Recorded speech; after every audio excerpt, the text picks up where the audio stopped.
नमस्कार। आज 15 ऑगस्ट 2021 आज आपल्या भारताचा स्वातंत्र्य दिन।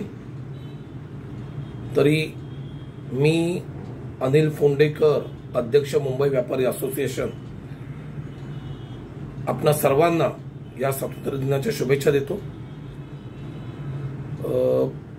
स्वातंत्र्य दिनाच्या शुभेच्छा तर दिल्याच आपण एकमेकांना, आज सकाळपासून सगळ्यांनी एकमेकांना शुभेच्छा दिल्याच असतील। परत उद्या सकाळपासून मी भला माझं काम भलं अशा पद्धतीने महाराष्ट्रात तरी हे सध्या चित्र दिसतंय। भारताला स्वातंत्र्य मिळून म्हणजे इंग्रजांच्या राजवटीतून त्यांच्यापासून स्वातंत्र्य मिळून साधारण 75 वर्ष म्हणजे 75व्या वर्षात आपण पदार्पण केलंय। या 75 वर्षात मी असं समजतोय की आपल्या अगोदरची पिढी म्हणजे माझं आत्ता वय आहे 50, माझ्या अगोदरची पिढी म्हणजे माझे आई बाबा जे असतील ते आत्ता आहेत, म्हणजे त्यांचा जन्म साधारण 45-47च्या त्या वर्षामध्ये आहे। म्हणजे ते लोक अजूनही हयात असल्यामुळे म्हणजे त्यावेळची पिढी अजूनही हयात आहे आणि त्यांनी आज 75 वर्षात पदार्पण केल्यानंतर त्यांना जो काही फरक जाणवत असेल तो कदाचित आत्ताची जी माझ्या नंतरची जी पिढी आहे, आपल्या नंतरची जी पिढी म्हणजे माझी मुलं वगैरे जी 20-25च्या वयोगटातली जी मुलं आहेत त्यांनाही तेवढं जाणवत नसावं असं आज खेदाने सांगावंसं वाटतं। आज खरं तर एक मोठ्या विषयाला मी हात घालतोय। मला माहित नाही की नेमका याचे पडसाद किती उमटतील, ह्या गोष्टींवर जनमानस म्हणजे जे काही आपले तरुण तरुणी हे किती विचार करतील, आपलं महाराष्ट्र सरकार किती विचार करेल या संदर्भात म्हणून मी हा एक फार मोठा विषय आज तुमच्यापुढे मांडणार आहे। तर मी सुरुवात करतो। मराठी माणसाला पहिला इंडियन आयडॉल बनता येतं। मराठी माणसाला कोण बनेगा करोडपती यातला पहिला करोडपती बनता येतो। मराठी माणसाला भारतीय चित्रपट सृष्टी म्हणजे दादासाहेब फाळके यांची मुहूर्तमेढ रोवता येते। सगळ्यात मोठं उदाहरण म्हणजे आपले छत्रपती शिवाजी महाराज, हिंदवी स्वराज्याचे संस्थापक आमचे शिवाजी महाराजांनी स्वराज्य उभं केलं। मराठी माणसाला क्रिकेटचा शहंशाह बनता येतं। मराठी माणसाला महासंगणक पण बनवता येतं। अजून एक मोठं उदाहरण, मराठी माणूस म्हणजे आमच्या प्रतिभाताई पाटील ज्या भारताच्या सगळ्यात उच्च पद म्हणजे राष्ट्रपती बनता येतं। अशी बरीच उदाहरणं आपल्याकडे आहेत।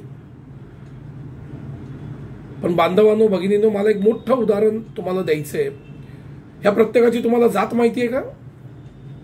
ह्या प्रत्येकाची वंश माहिती आहे का? पण तरी पण त्यांनी त्यांच्या स्वतःच्या कला कौशल्याने एक आज स्वतःचं एक फार मोठं नाव त्यांनी रचून ठेवलं आणि तो इतिहासच आपल्या म्हणजे येणाऱ्या पुढच्या पिढीसाठी हा एक फार मोठा गौरवास्पद तो इतिहास आहे।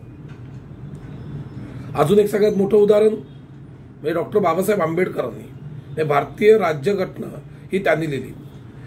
बांधवांना, मी काही काहीतरी माझा मोठा अभ्यास आहे किंवा काही नाही, मी कुठली जास्त पुस्तकं वाचली नाहीत, पण पुस्तकं ऐकली आहेत। पुस्तकं वाचण्यामध्ये आणि ऐकण्यामध्ये फार फरक असतो, कारण महाराजांचा इतिहास वाचायला गेलो तर प्रत्येकाची काहीतरी पुस्तकं, प्रत्येकाच्या पुस्तकामध्ये काहीतरी वेगळं लिहून ठेवलेलं असतं। त्यामुळे कुठल्याही त्या वादात न पडता आपण ऐकलेलं काय वाईट आहे। दुसरी महत्वाची गोष्ट, बाबासाहेब आंबेडकरांची घटना, ज्यांनी जी घटना एवढी मोठी लिहून ठेवलेली आहे, फार मोठा विचार केला असेल त्यांनी। किती मोठा विचार म्हणजे केवढा मोठा विद्वान माणूस हो, खऱ्या अर्थाने ते महापुरुष आहेत। त्या बाबासाहेब आंबेडकरांनी जी काही घटना लिहिली आहे त्याचा आपण किती वापर करतो किंवा त्या घटनाला किती आपण अंमलात आणतो हा एक आत्ता मोठा शोकांतिकेचा प्रश्न आहे। असो, शिवाजी महाराजांनी सगळ्या जाती धर्माच्या लोकांना घेऊन एक मोठं साम्राज्य, एक मोठं स्वराज्य निर्माण केलं। त्यावेळी त्यांनी कुठली जात धर्म हे विचारले नव्हते.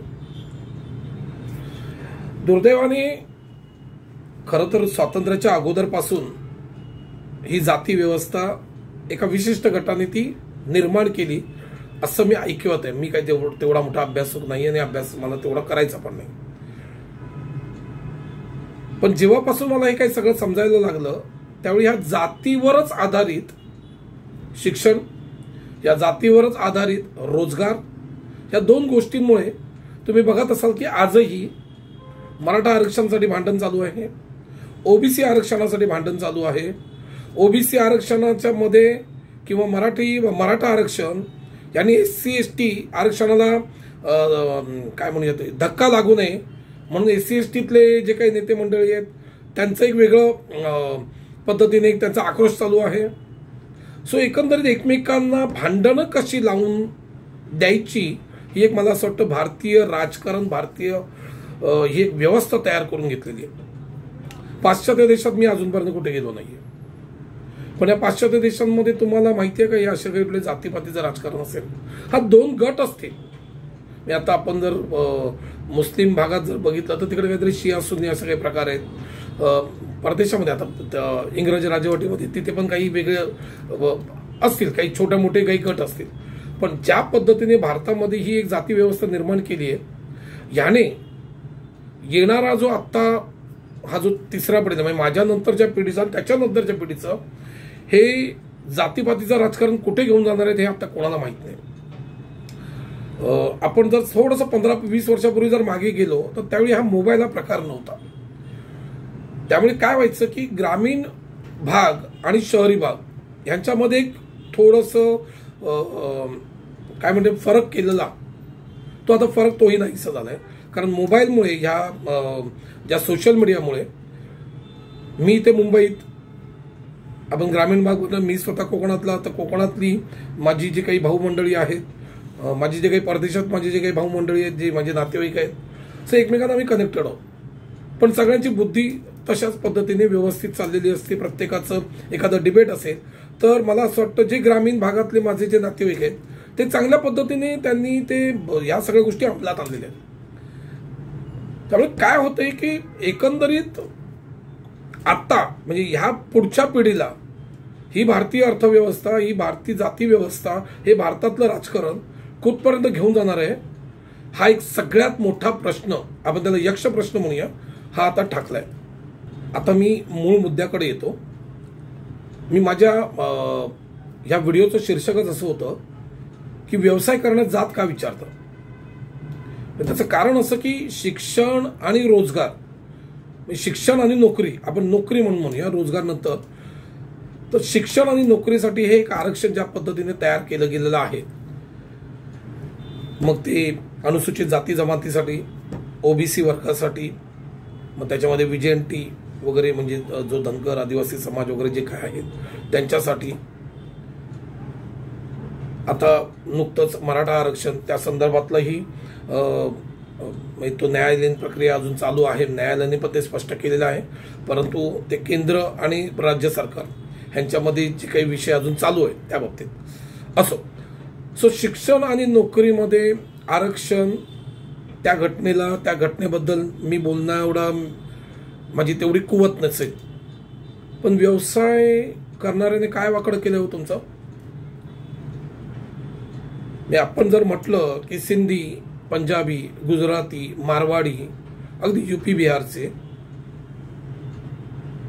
आपण त्यांना परप्रांतातली म्हणू, ह्या परप्रांतातली जी लोक आहेत ते एकमेकांना जात वगैरे विचारून बिझनेस करतात का.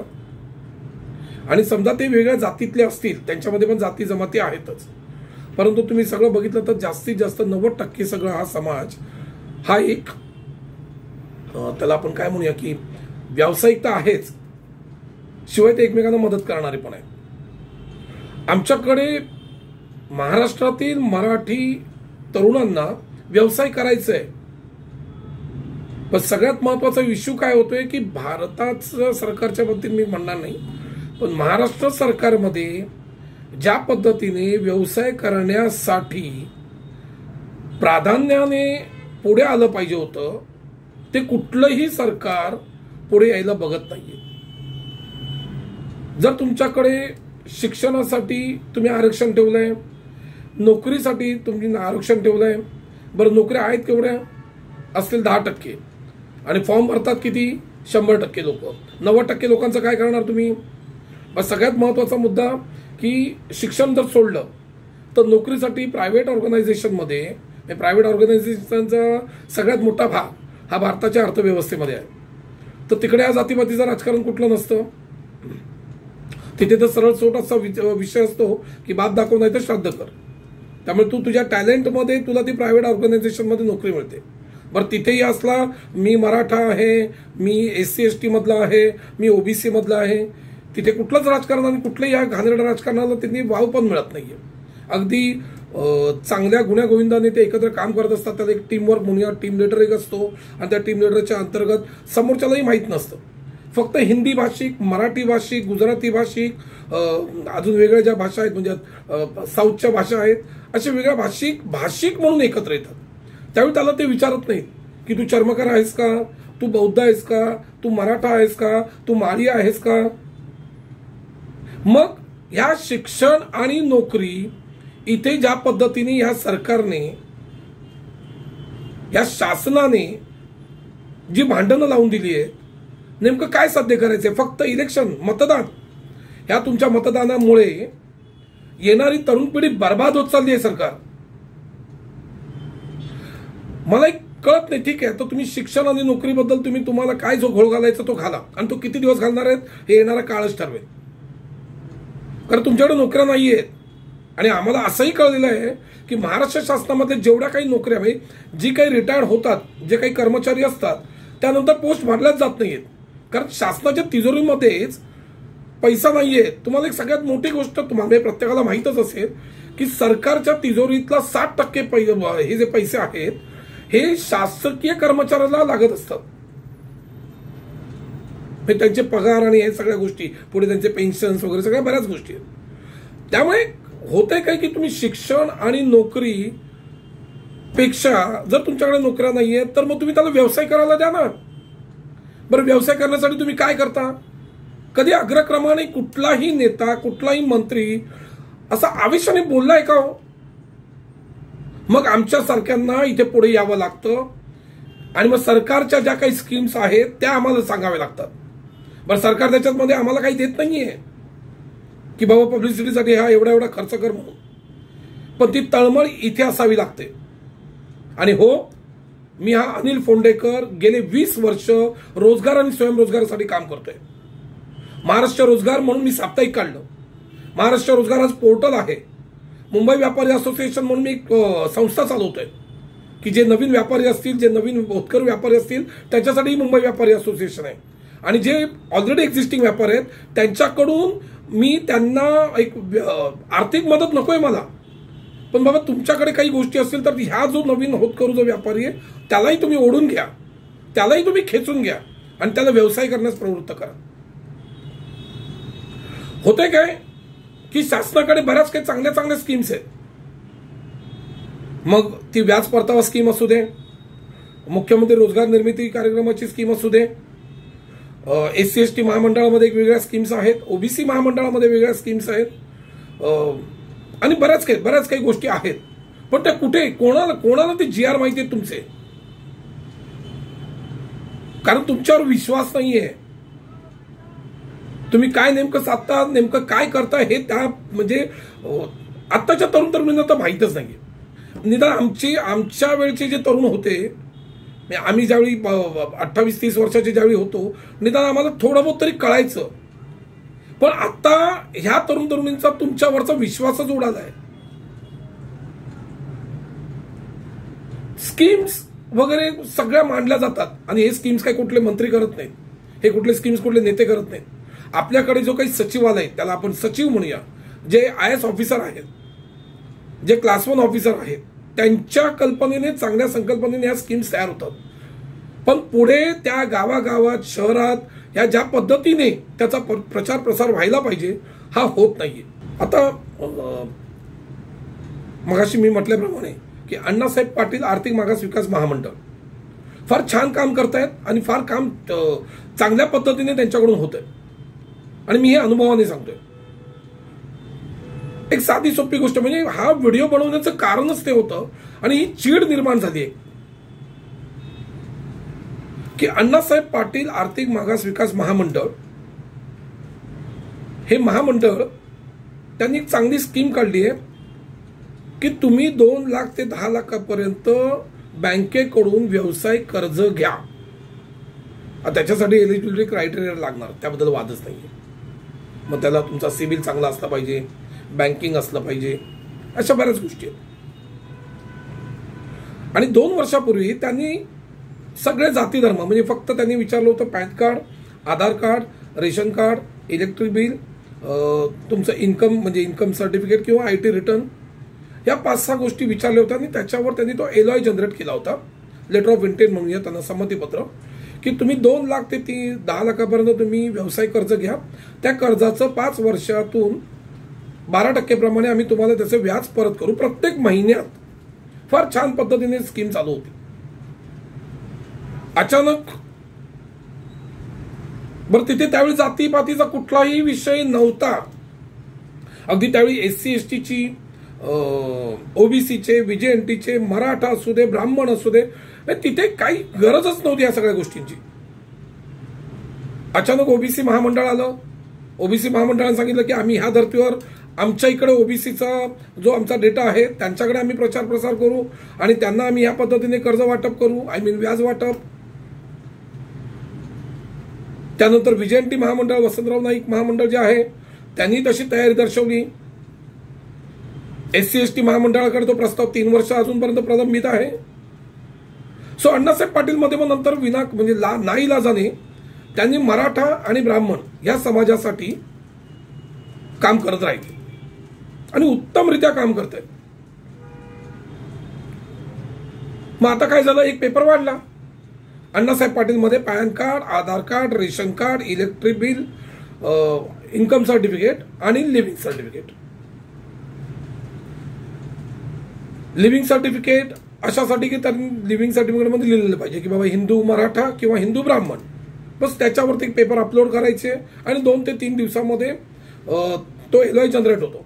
आणि तो एलॉय मिळाल्यावर तुम्हाला बँकेतून पण त्या गोष्टी थोडंसं मी त्याला पाठबळ म्हणूया, त्याला एक कवच म्हणूया, कारण त्याच्यावर एक अजून एक लेटर आहे CGT MECचं, क्रेडिट गॅरंटी म्हणूया. म्हणजे आपण जे काही व्यवसाय कर्ज घेतो त्या कर्जातलं समजा एखादा कोणी डिफॉल्टर निघाला तर त्याचं जे काही कर्ज उरलेलं असेल त्याची गॅरंटी गव्हर्नमेंट घेते.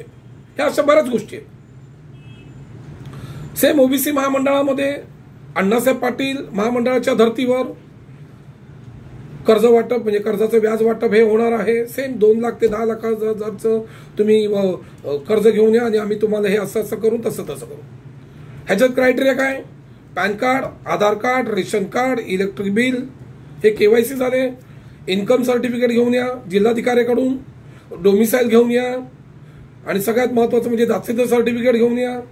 आणि मग त्याच्यानंतर मग ती कलेक्टरकडे मीटिंग होणार, कलेक्टरकडून मग ते हेड ऑफिसला जाणार, हेड ऑफिसवरून मग नंतर मग त्यांनी ठरवलं तर तो त्याचं संमतीपत्र मिळतं. असे जवळजवळ एक केसला, एक फाईलला 2-2 महिने लागतात.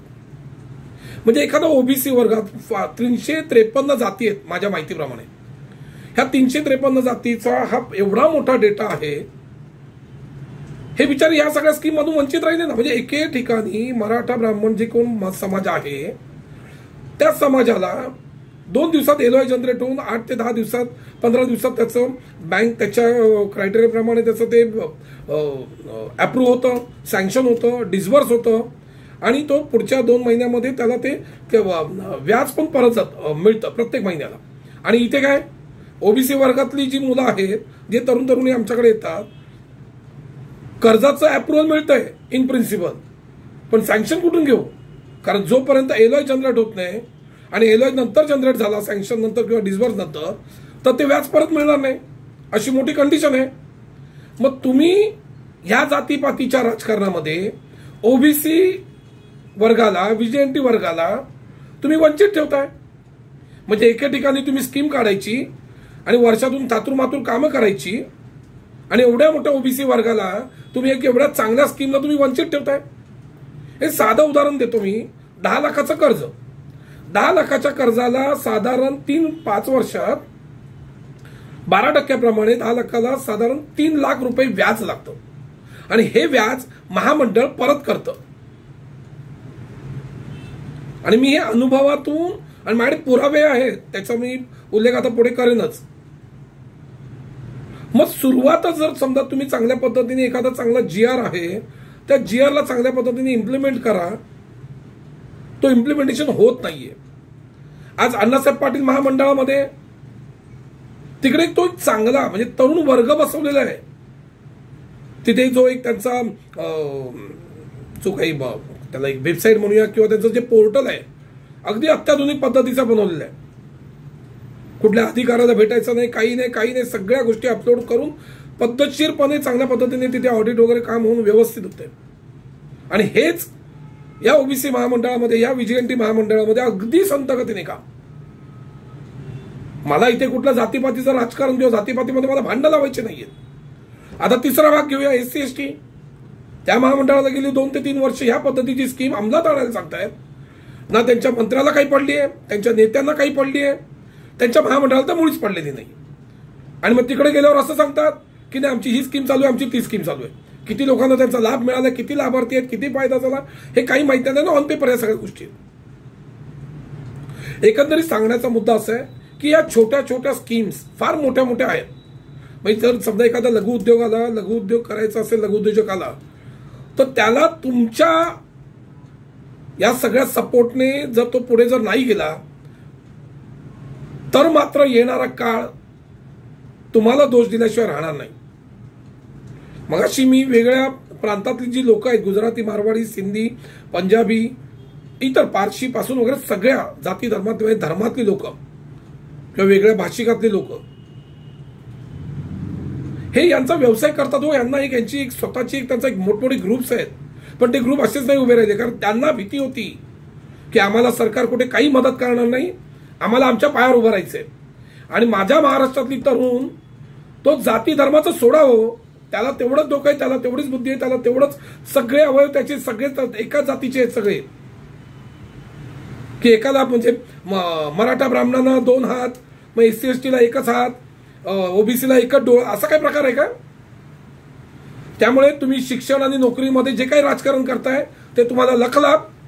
परंतु माझी महाराष्ट्रातील उद्धव साहेब मुख्यमंत्री यांना नतमस्तक होऊन विनंती आहे की साहेब या व्हिडिओच्या माध्यमातून मी जो काही हा तरुणांना संदेश देतोय, इथे हा संदेश हा तुमच्यापर्यंत पोहोचावा ही माझी अगदी तमाम या तरुणांना माझी विनंती आहे.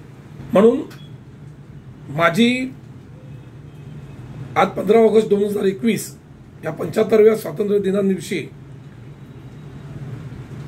मी भारतीय न्यायव्यवस्थेला, भारतीय राजकारणाला, भारतीय लोकशाहीला, महाराष्ट्र सरकारला नम्रपणे विनंती करतोय की शिक्षण आणि नोकरी हे आरक्षणाबद्दल माझी तेवढी कुवत नाही आणि मी ते बोलू इच्छित नाही.